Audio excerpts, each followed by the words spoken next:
Good morning everybody, welcome to Learning Aura. আজ আমরা mock test 5 করব। অলরেডি আমরা 4টে মক টেস্ট করেছি। আমাদের সামনে গ্রুপ সির এক্সাম রয়েছে, তো সেই এক্সামকে টার্গেট করে আমরা প্রত্যেক দিন 20টা কোয়েশ্চেনের ওপর একটা মিক্সড প্র্যাকটিস সেট করছি। সো আজকে দেখে নেব প্রথম কোশ্চেন কি রয়েছে। আচ্ছা, আমি মক টেস্ট স্টার্ট করার আগে বলবো, তোমরা যারা ভিডিওসগুলো দেখছো, তোমরা যদি এই প্র্যাকটিস সেটের পুরো বেনিফিট পেতে চাও, তাহলে কিন্তু তোমাদের একটু নিজেদেরকে প্র্যাকটিস করতে হবে। শুধুমাত্র জাস্ট প্যাসিভলি অ্যান্সারগুলো শুনলে হবে না, তোমরা নিজেরা আগে ট্রাই করো। যখন স্ক্রিনে কোশ্চেনটা আসবে, প্রথমে তোমরা ভিডিওটা পজ করে দেখো, তোমরা আগে ট্রাই করো, যে তারপর তোমরা দেখো যে আউট অফ 20 তোমাদের কত স্কোর হচ্ছে, তোমাদের ভোকাব নাকি গ্রামার কোন জায়গাগুলোতে বেশি ভুল হচ্ছে। তো এই বিষয়গুলো কিন্তু তোমরা নিজেরা বুঝতে পারবে এবং সেই মতো তোমরা তোমাদের প্রিপারেশনকে ডিজাইন করতে পারবে। তো এটা কিন্তু তাহলে তোমার প্র্যাকটিস সেট তুমি যেটা করছো তার কিন্তু ফুললি বেনিফিটটা তুমি পাবে। So let's start today session. দেখো, প্রথমে রয়েছে কি একটা idiom, water under the bridge.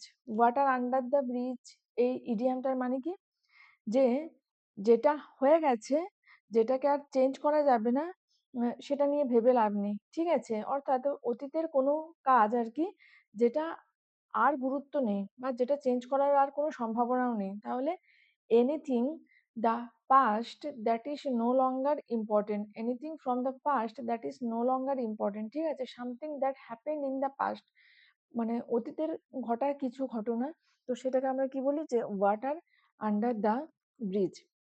Next রয়েছে একটা সিনোনিম, সেম মিনিং বলেছে।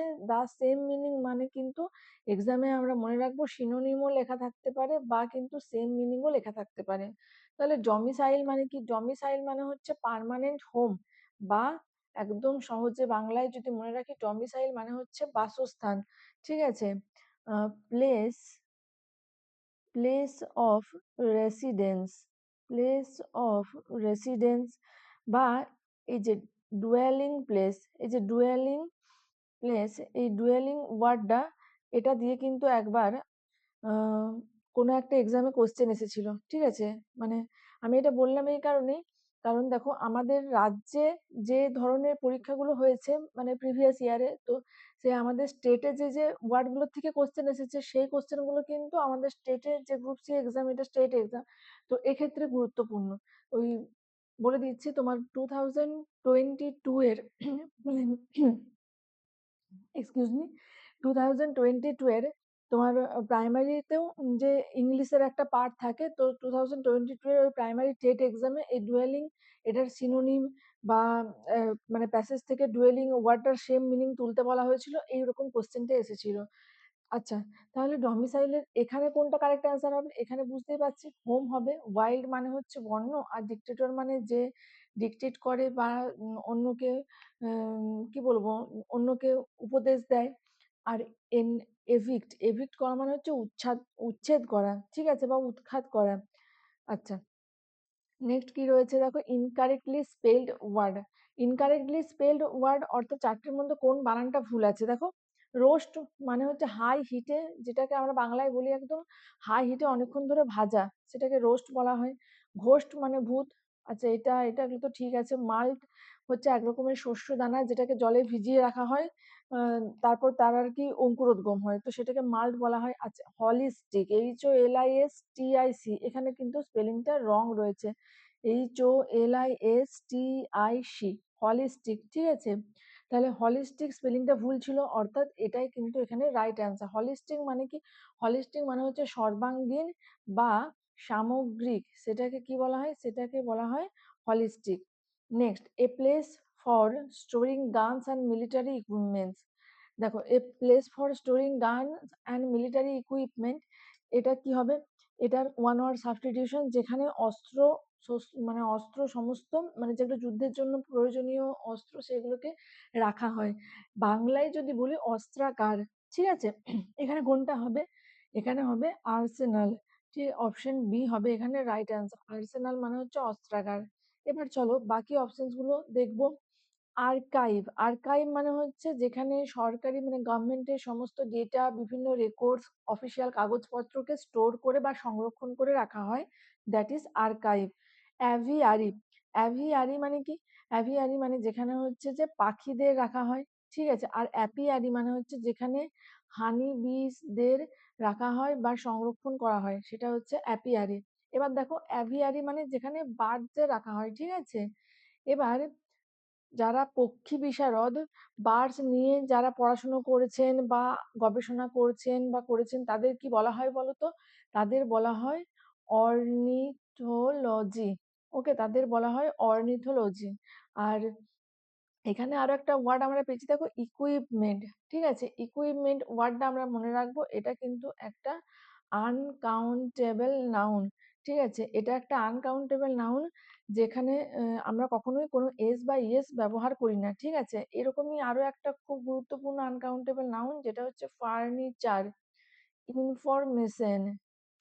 এইগুলো না আনকাউন্টেবল নাউন, এগুলোর সাথে অলওয়েজ আমরা সিঙ্গুলার ভার্ব ইউজ করি এবং এগুলোর সাথে কখনো এস বা এস দিয়ে আমরা প্লুরাল করি না। ফার্নিচার্স, ইকুইপমেন্টস, ইনফরমেশনস এরকম বলতে পারি না। ঠিক আছে, এটা গ্রামারের পার্টি ইম্পর্টেন্ট, তাই একটু আমরা রিভাইজ করে নিলাম। চলো, নেক্সট কি রয়েছে? ইনক্রেডিবল। ইনক্রেডিবল কথাটার মানে কি? ইনক্রেডিবল মানে যেটা ভরসাযোগ্য বা যেটা বিশ্বাসযোগ্য নয়। জানলাম। কি বলেছে দেখো? Opposite word. ঠিক আছে, অপোজিট ইন মিনিং। তাহলে যেটা ভরসাযোগ্য বা বিশ্বাসযোগ্য নয়, তার অপোজিট কি হতে পারে? দেখো, তার অপোজিট হচ্ছে বিলিভেবল, যেটা ভরসাযোগ্য, যেটা বিশ্বাসযোগ্য। যেটা ইনক্রেডিবল সেটা হচ্ছে আনবিলিভেবল, আর যেটা ভরসাযোগ্য বা বিশ্বাসযোগ্য দ্যাট ইজ বিলিভেবল। ওকে, তাহলে অপশন ডি হলো রাইট অ্যান্সার। নেক্সট দেখো আরো কি কি অপশনস গুলো ছিল। স্টেইনড মানে হচ্ছে কোনো কিছু দাগ লাগা। ঠিক আছে, ফার ফেস্ট মানে হচ্ছে নট ক্লোজলি রিলেটেড। আর ইমপ্লসিবল, এই ওয়ার্ডটা আমাদের এক্সামের জন্য ইম্পর্টেন্ট। ইমপ্লসিবল মানে হচ্ছে যেটাকে আমরা বলতে পারি কি ইম্পসিবল। ঠিক আছে, ইম্পসিবল মানে যেটা মানে কল্পনায় হয়, যেটা বাস্তবে হয় না, সেটাকে আমরা ইমপ্লসিবল বলি। দেখো দুটো ওয়ার্ড কিন্তু একদম অলমোস্ট সেম, একটুখানি ইম্পসিবল আর ইমপ্লজিবল দুটো ওয়ার্ডের কিন্তু খুব ক্লোজ মিনিং, এবং দুটো ওয়ার্ডও দেখো মানে লেখা বা বলা যখন হচ্ছে তখন কিন্তু অনেকটা সেম, তাই না? তো ইমপ্লসিবল ওয়ার্ডটাই ইম্পর্টেন্ট আমাদের জন্য। চলো, নেক্সট কি রয়েছে দেখবো। Two keep an eye on মানে কাউকে খুব ক্লোজলি অবজার্ভ করা। এই ইডিয়ামটা মানে কি? কাউকে খুব ক্লোজলি অবজার্ভ করা। তাহলে two keep an eye on অর্থাৎ টু ওয়াচ ওভার ক্লোজলি। ঠিক আছে, কাউকে খুব কাছ থেকে অবজার্ভ করা, সেটা হচ্ছে two keep an eye on. বলে না চোখে চোখে রাখা, বাংলায় একটা কথা আছে যে তাকে চোখে চোখে রেখেছে। তো এটা to keep an eye on মানে হচ্ছে to watch over closely. Next কি রয়েছে? The animals of a particular region are called. এটা হচ্ছে কি না ওয়ান ওয়ার্ড সাবস্টিটিউশন। আচ্ছা, এখানে কোনটা হবে বলো? কোনো একটা পার্টিকুলার রিজিয়ন বা লোকালিটির যে অ্যানিমেলসরা থাকে, তো সেটাকে বলা হচ্ছে কি? সেটাকে বলা হয় ফনা। ঠিক আছে, আর কোনো দ্য প্ল্যান্টস এখানে যদি থাকতো, the plants of a particular region, সেক্ষেত্রে কি বলতাম? সেক্ষেত্রে কিন্তু ফ্লোরা বলতাম। ঠিক আছে, আচ্ছা, ফাইলাম হচ্ছে বোটানির একটা ব্রাঞ্চ। আর ব্লোজম মানে কি? ব্লোজম মানে হচ্ছে ফুল। ঠিক আছে, ফ্লাওয়ার। ব্লোজম মানে ফুল বা ফ্লাওয়ার। চলো, নেক্সট রয়েছে দেখো প্যাসিভ ফর্ম করতে হবে। অ্যাক্টিভে রয়েছে সেন্টেন্সটা, প্যাসিভে করতে হবে। যখন আমরা প্যাসিভ ভয়েস করব, তখন দেখো সব সময় আমরা প্রথমে দেখে নেব টেন্স কি রয়েছে। কারণ আমরা জানি ভয়েস চেঞ্জে কিন্তু টেন্সের কোনো চেঞ্জ হয় না, বরং যে টেন্সে রয়েছে সেই টেন্স থেকে আমাদের তো ভয়েস, যখন আমরা অ্যাক্টিভ থেকে প্যাসিভে করছি, একটা আমাদের অক্সিলারি ভার্ব নিয়ে আসতে হয়। তো সেটা টেন্সটা দেখে আমরা সেই অনুযায়ী নিয়ে আসি, তাই না? সরি। আচ্ছা, she ate the last slice of pizza. এখানে দেখো এট রয়েছে, এটা কি V2, অর্থাৎ এটা হচ্ছে ভার্বের পাস্ট ফর্ম, তাই তো? তাহলে এখানে দেখো সি সাবজেক্ট, এট ভার্ব, আর the last slice of pizza এটা হচ্ছে অবজেক্ট। তাহলে এখানে প্রথমে কি হবে? The last slice of pizza দিয়ে শুরু হবে, অর্থাৎ এটা আমার বাদ হয়ে গেছে প্রথমেই।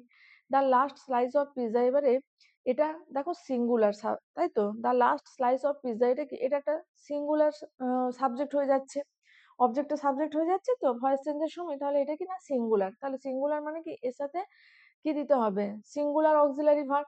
এবার যেহেতু পাস্ট টেন্সে রয়েছে, তাহলে আমরা ওয়াজ দেব অথবা ওয়্যার দেব। কোনটা দেব বলো? ওয়াজ দেব ডেফিনেটলি। তাহলে the last slice of pizza had been হবে না।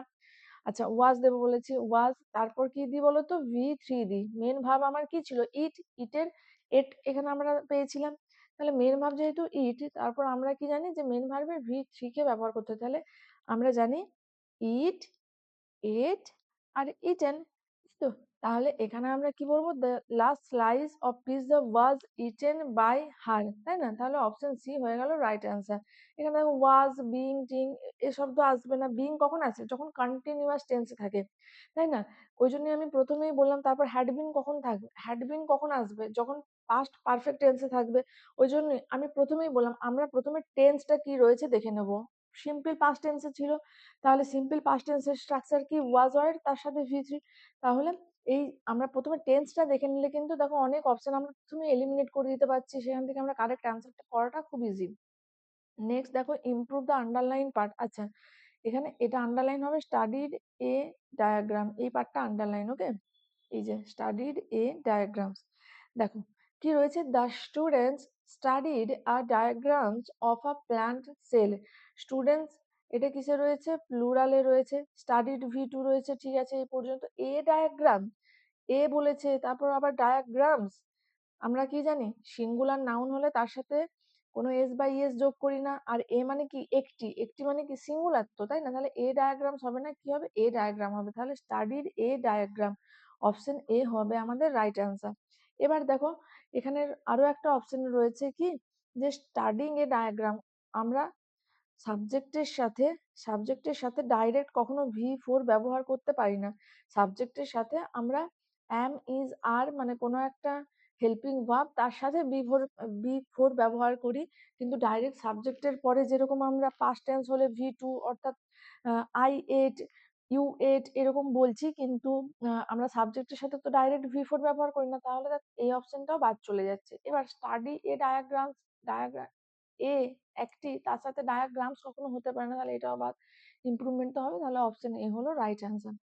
নেক্সট দেখো বলা রয়েছে অপোজিট ইন মিনিং, অর্থাৎ অ্যান্টোনিম করতে হবে, তাই তো? দেখো ভেন মানে কি? ভেন মানে হচ্ছে ব্যর্থ। তাহলে এই ওয়ার্ডটার আরো কয়েকটা মানে সিমিলার ওয়ার্ড আমরা মনে রাখবো। একটা হচ্ছে ফিউটাইল মনে রাখবো, ঠিক আছে? আর আমরা আরো একটা মনে রাখবো ইউজলেস।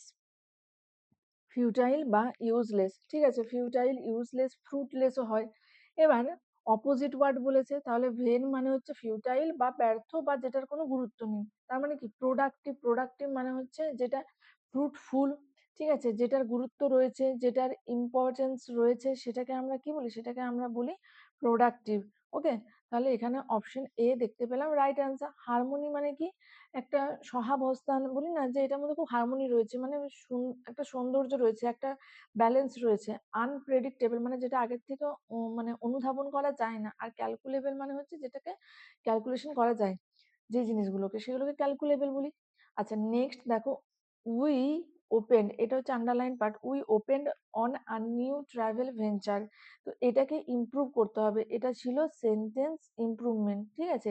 তাহলে we opened on a new travel venture, এখানে ওপেন্ড এর পরিবর্তে কোন ওয়ার্ডটা অ্যাপ্রোপ্রিয়েট? দেখো এখানে আমরা এমবার্ক ওয়ার্ডটা অ্যাপ্রোপ্রিয়েট। এবার এমবার্ক কেন? দেখো ওপেন মানে খোলা, ঠিক আছে? কিন্তু এমবার্ক মানে কি বলতো? এমবার্ক মানে হচ্ছে start or begin a journey, activity or venture. তাহলে দেখো বিগিন, এই যে বিগান ছিল, বিগান মানে শুরু করা, ইনিশিয়েট মানে শুরু করা, ওপেন মানে অন মানে খোলা আর কি। কিন্তু আমাদের দেখতে হবে এখানে কোনটা অ্যাপ্রোপ্রিয়েট ওয়ার্ড, ঠিক আছে? যখন এখানে দেখো একটা নিউ ভেঞ্চারের কথা বলা রয়েছে, সেক্ষেত্রে কিন্তু ওই ভেঞ্চারের সাথে এমবার্ক ওয়ার্ডটা অ্যাপ্রোপ্রিয়েট। যেরকম আমরা ধরো কোনো কিছু একটা ধুলো ঝাড়ছি, ঠিক আছে? তো ধরো একটা আমরা বইয়ের ধুলোগুলো ঝাড়ছি, সেক্ষেত্রে কিন্তু ধুলো ঝাড়াটা আমরা মানে আই ক্লিন দ্য বুকস নয়, কি বলবো সেক্ষেত্রে? I dust the book selves, ঠিক আছে? তাহলে এরকম মানে অ্যাপ্রোপ্রিয়েট ওয়ার্ড গুলো, মানে ইংলিশে ওয়ার্ড গুলো না কোথায় কোনটা সুইটেবল হয়, সেটা কিন্তু মানে আমাদের ইউসেজ দিয়ে ডিসাইড হয়েছে, এখানে কোনো রুল নেই, ঠিক আছে? তো এখানে যেরকম ভেঞ্চারের সাথে আমাদের এমবার্ক ওয়ার্ডটা কিন্তু অ্যাপ্রোপ্রিয়েট, তাই এখানে এমবার্ক ওয়ার্ডটাই করতে হবে। এখানে বলে রাখি, তোমাদের অনেকেরই মনে হতে পারে যে এই ধরনের কোয়েশ্চেন গুলো মানে আসবে না এক্সামে, এটা আমাদের স্টেটেরই আসা একটা কোনো একটা পরীক্ষায় আসা এক্সাম, ঠিক আছে? স্টেটের PYQ এ এটা এসেছিল এই কোশ্চেনটা। তাহলে কোশ্চেন কোথা থেকে হবে আমরা জানি না, কিন্তু আমরা ওভারঅল যদি মোটামুটি প্র্যাকটিস করে রাখি তাহলে কিন্তু আমাদের এক্সাম হলে গিয়ে আমাদের একটা কনফিডেন্স থাকবে যে মোটামুটি আমার প্রিপারেশন ঠিক আছে, আমি করতে পারবো, ঠিক আছে? যেরকমই কোশ্চেন আসুক, তোমার কমন আসবে না, তোমার কতগুলো কমন আসবে না, তোমার যদি 10টা কোশ্চেন আসে সেখানে তুমি যদি ঠিক মতো প্রিপারেশন নিয়ে যাও তাহলে তোমার 2টো কমন আসতে না পারে, কিন্তু বাকি 8টা ডেফিনেটলি তোমার কমন থাকবে, ঠিক আছে? চলো next, a person who is fond of fighting, one word substitution কি হবে বলো?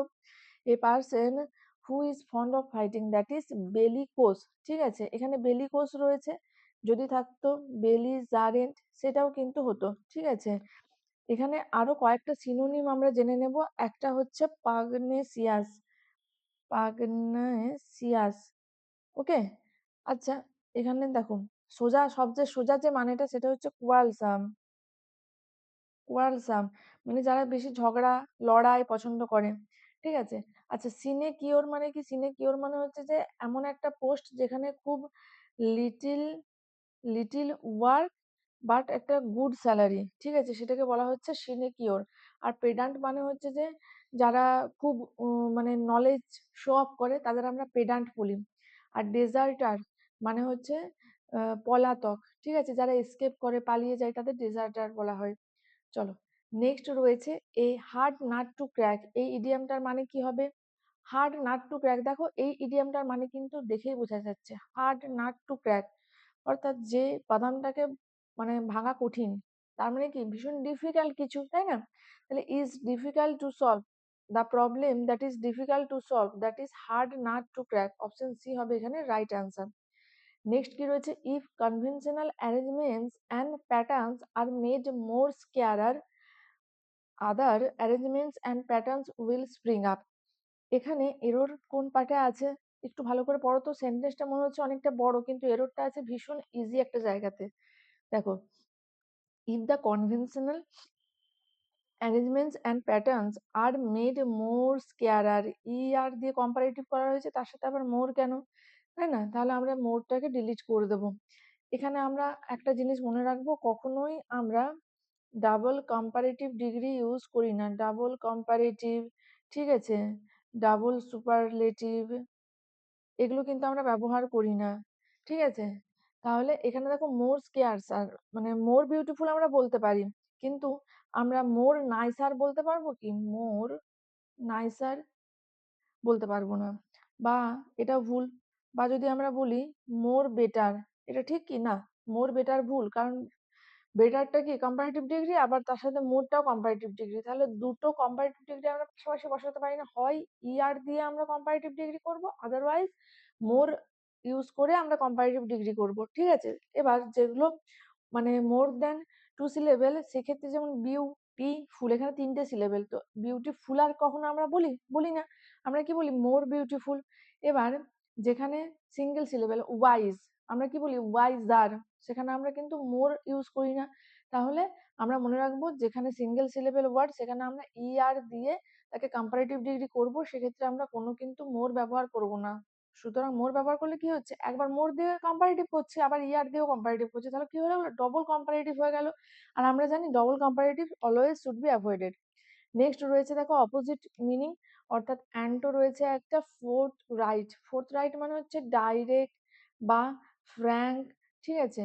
এবার এটার অ্যান্টোনিম তাহলে কোনটা হবে বলো তো? আনক্যান্ডিড, আনক্যান্ডিড মানে কি? আমরা বলি না অনেক সময় ক্যান্ডিড ছবি মানে একদম ডাইরেক্ট সরাসরি যে ছবিগুলো without any plan without any pose, ঠিক আছে? তো সেটা হচ্ছে ক্যান্ডিড। তাহলে আনক্যান্ডিড অর্থাৎ ফোর্থ রাইটের যেহেতু অ্যান্টোনিম বলা হয়েছে তাহলে হবে আনক্যান্ডিড, ওকে? আনইনহ্যাবিটেড মানে হচ্ছে বসতিহীন এলাকা, আর ব্লান্ট মানে হচ্ছে that is not sharp, artless মানে হচ্ছে যার স্কিলের অভাব রয়েছে। নেক্সট রয়েছে একটা important phrasal verb, I envy the way she dash all task with such ease and speed. এখানে দেখো I envy the way she dash all task with such ease and speed, such ease and speed দিয়ে অর্থাৎ এত সুন্দরভাবে সে perform করলো আর কি, সেটা দেখে আমার এনভি, এনভি মানে কি? হিংসা হচ্ছে। এখানে কোনটা হবে? The way she carries out মানে কি পারফর্ম এ টাস্ক, তাহলে এখানে ক্যারিজ আউট অপশন হবে। আচ্ছা, ডুইন্ডেলস আউট মানে কি গ্র্যাজুয়ালি কোনো কিছু কমে যাওয়া, গ্র্যাজুয়ালি ডিক্রিজ, সেটাকে বলা হয় ডুইন্ডেলস আউট। ঠিক আছে, অর্থাৎ ধীরে ধীরে কোনো কিছু কমে যাচ্ছে, সেটাকে বলা হচ্ছে ডুইন্ডেলস আউট। তাহলে এটাও তো হচ্ছে না এখানে। ব্রিং অ্যাবাউট মানে কি make or cause something happen, make something happen, make something happen, কোনো কিছু ঘটা বা ঘটানো, সেটাকে বলা হয় ব্রিং অ্যাবাউট। বলে না, I bring about a drastic change, মানে আমি একটা পরিবর্তন ঘটিয়েছি। এবার অ্যাকাউন্ট ফর মানে হচ্ছে রেসপন্সিবল। নেক্সট দেখো, she has every claim dash him, কোন প্রেপোজিশনটা হবে এখানে? She has every claim on him, ক্লেমের সাথে অন ফিক্সড প্রেপোজিশনটা আমরা ইউজ করি। সো এখানে কোনটা হচ্ছে? অপশন সি হয়ে গেল right answer. C has every claim on হিম, মানে ক্লেম অন মানে হচ্ছে অধিকার, তার সমস্ত অধিকার রয়েছে তার উপরে। ঠিক আছে, তাহলে ক্লেম এটার সাথে অন, এটা ব্যবহার করি আমরা, মনে রাখবো। আচ্ছা, নেক্সট দেখো, gift of the gab. Gift of the gab মানে কি? আমরা জানি গিফট অফ দ্য গ্যাব মানে হচ্ছে যে কথা বলার ক্ষমতা বা কথা বলার যে স্কিল, সেটাকে বলা হচ্ছে gift of the gab. Ability to cook well, no. Ability to spend time, no. Ability to criticise, no. Ability to speak eloquently মানে হচ্ছে স্পষ্টভাবে বা পরিষ্কারভাবে। অপশন ডি হচ্ছে রাইট অ্যান্সার। এলোকোয়েন্টলি মানে কি স্পষ্ট। ঠিক আছে, তাহলে যাদের স্পষ্টভাবে কথা বলার, পরিষ্কারভাবে যে কথা বলার ক্ষমতা, বাচন ক্ষমতা বা বাচন দক্ষতা রয়েছে, সেটাকে বলা হয় গিফট অফ দ্য গ্যাব। আর যারা বেশি কথা বলে তাদের কি বলা হয় বলো তো? তাদের বলা হয় গ্যারুলাস। ঠিক আছে, টকেটিভ, চ্যাটি, তাই না? আচ্ছা, লকুয়াসিয়াস, এগুলো হচ্ছে যে যারা খুব বেশি কথা বলে তাদের এগুলো বলা হয় গ্যারুলাস, টকেটিভ, চ্যাটি। আচ্ছা, এখানে কিন্তু এক্সট্রোভার্ট ওয়ার্ডটাও এদের সাথে, এক্সট্রোভার্ট এই ওয়ার্ডটাও কিন্তু এইগুলো শিরোনাম হিসাবে আমরা পাই। ঠিক আছে, চলো নেক্সট লাস্ট কোশ্চেন কি রয়েছে? আচ্ছা, 19 কোশ্চেনটা স্কিপ হয়ে গেছে সামহাও। ওকে, তাহলে লাস্ট কোশ্চেন আজকে কি রয়েছে? লাস্ট কোশ্চেন রয়েছে, Marconi dash the radio. Marconi কি করেছে? Radio discovered. দেখো, বিল তো হবে না, আর অ্যাসেম্বল মানে জড়ো করা। ঠিক আছে, অ্যাসেম্বল মানে হচ্ছে কালেক্ট করা বা গ্যাদার করা, তাহলে বুঝতে পারছি অ্যাসেম্বল কোনোভাবে হবে না। ঠিক আছে, বিল্ড মানে তৈরি করা, স্যার বিল্ডও হচ্ছে না, তাহলে আমাদের কনফিউশন হবে কোথায়? না ডিসকভার হবে না ইনভেন্টেড হবে। দেখো, এখানে হবে অপশন বি ইনভেন্টেড। ডিসকভার আর ইনভেন্টের মধ্যে কি তফাৎ আছে দেখো। কোনো জিনিস যখন একদম নতুন করে কেউ তৈরি করছে বা নতুন করে কেউ উদ্ঘাটন করছে, সেটা হচ্ছে ইনভেন্ট। আর ডিসকভার মানে কি অলরেডি এক্সিস্টেন্স ছিল, যার অলরেডি এক্সিস্ট করতো এমন কোনো কিছু, সেটাকে নতুন করে খুঁজে বের করা। ঠিক আছে, সেটাকে খুঁজে বের করা নতুন করে, সেটাকে বলা হচ্ছে কিন্তু ডিসকভার। যেরকম আমরা বলি কলম্বাস ডিসকভার্ড আমেরিকা। দেখো, কলম্বাস ডিসকভার্ড আমেরিকা মানে আমেরিকা ওই জায়গাটা কিন্তু পৃথিবীর মধ্যে ছিল, উনি খুঁজে বের করেছেন। ঠিক আছে, নতুন করে খুঁজে জায়গাটার উদ্ঘাটন করেছেন। কিন্তু যে রেডিও, এই রেডিওর কিন্তু আগের থেকে কোনো এক্সিস্টেন্স থাকেনি, তো ইনি কি করেছেন? রেডিওটাকে ইনভেন্ট করেছেন। তাহলে ইনভেন্ট আর ডিসকভার এই দুটো ওয়ার্ডের কনফিউশনটা ক্লিয়ার তো? আচ্ছা, তাহলে আজকের সেশন এই পর্যন্তই। তোমাদের আউট অফ 20 কত স্কোর হলো কমেন্ট সেকশনে জানাবে। আর তোমাদের যদি সেশনগুলো ভালো লাগে অবশ্যই একটু লাইক, কমেন্ট এবং শেয়ার করে দিও। দেখা হচ্ছে পরের দিনকে নতুন কোনো ভিডিওস নিয়ে। Till then stay connected with learning ওরা।